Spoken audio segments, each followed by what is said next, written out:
Hello, this is Algebra Inverses unit. This is the very first lesson. This is on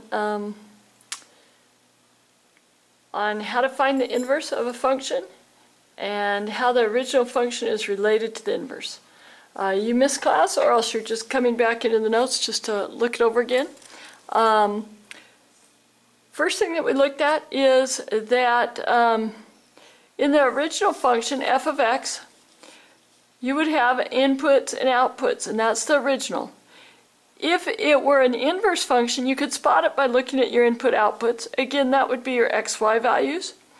This is your x, this is your y. But what happens on the inverse is that what was the x becomes the y. That's your output now. And what was the output becomes your input.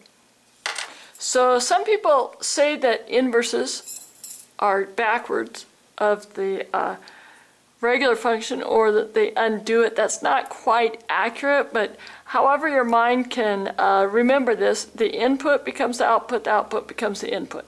That'll work. This f negative 1x is what we'll be using to indicate an inverse, so be prepared for that. How do you know that each mapping diagram shows a function? Well, you would know by the mapping diagram showing the input becoming the output.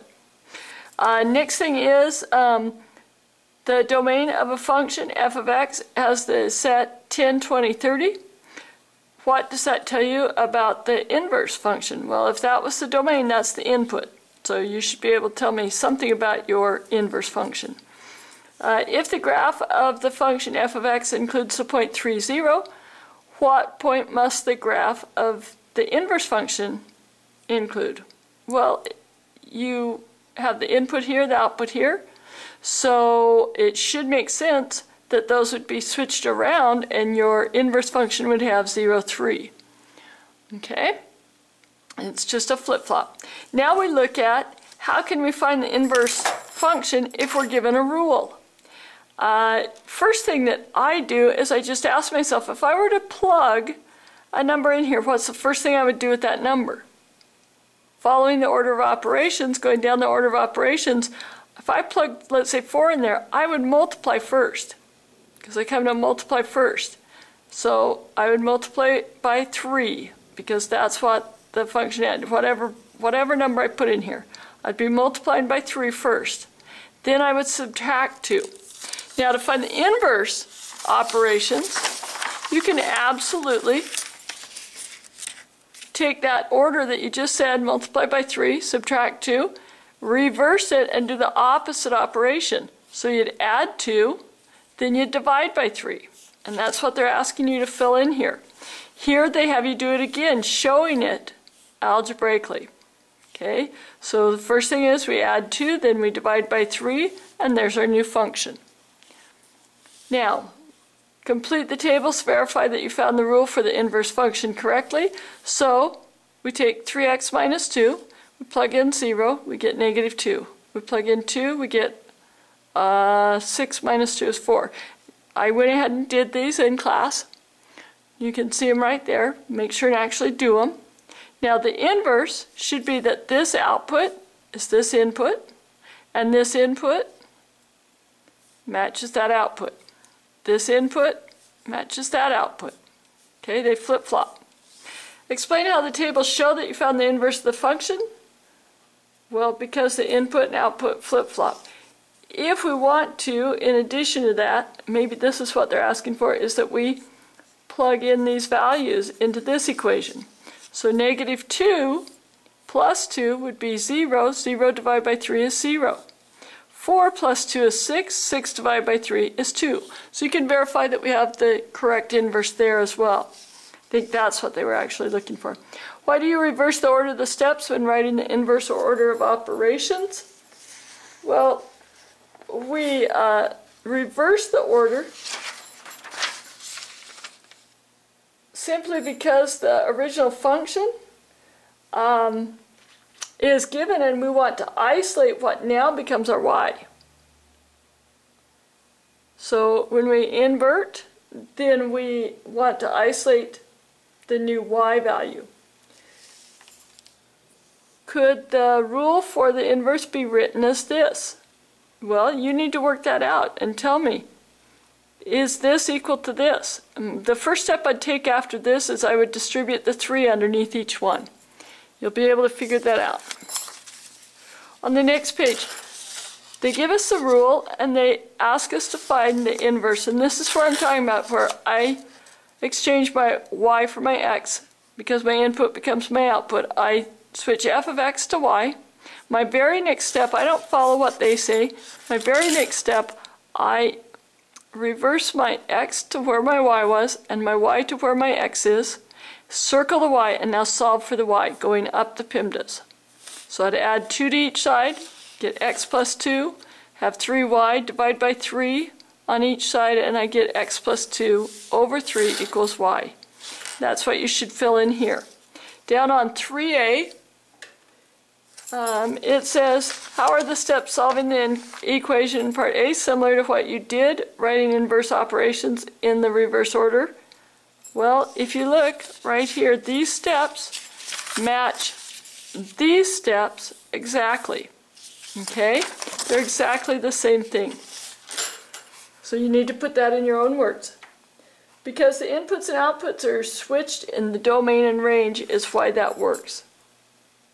Ask why does each make sense to switch the variables when writing the inverse functions? Because the input-output is switched. Okay, down here, graphing and finding the inverse. This is kind of cool. We go ahead and we graph this. This would become rise over run, 3 over 1. The y-intercept is -2. So you come over and you graph that. -2, rise 3, run 1. There's the original graph of that first line. Now the inverse was x plus 2 over 3. So we need to distribute the 3 underneath each. We get 1/3 x plus 2/3 for our y-intercept. So we come up here and we cross at 2/3. For the slope, we rise 1 and run 3. And we graph it. Now what I was showing them in class, this is the inverse, this is the original, and if we draw the line y equals x, because we interchange those, we have it like this. Look at what happens. This point is reflected across there for the input-output change. Input-output change, they are perpendicular to the xy line, and they are exact reflections. So that's how you can spot the graph of an inverse. Backpage. Describe the relationship between coordinates of the points on the graph of a function and those on the graph of the inverse. Well, the points on the original graph is xy, like 1, 5, and on the inverse they would be flipped around, 5, 1. Okay.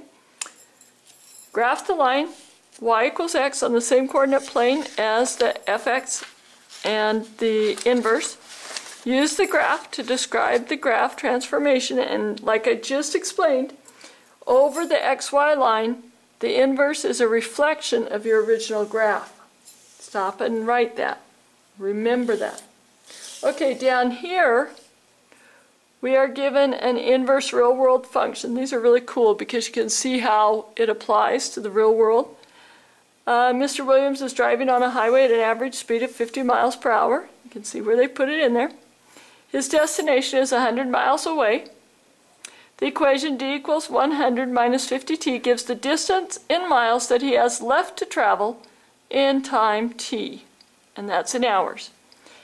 Okay, according to how long he's been driving. Write and interpret the inverse of the function. So the first thing that we would do, we're trying to get the inverse of that function so that, see, right now we have to plug in the amount of time. We're going to look at being able to plug in the distance and know how much time we spent. So we want to get t alone. We would subtract 100 from each side. Once we have that 100 subtracted, we would divide by -50. And now we know -100 divided by -50 is 2. D over -50, would be a minus d over 50.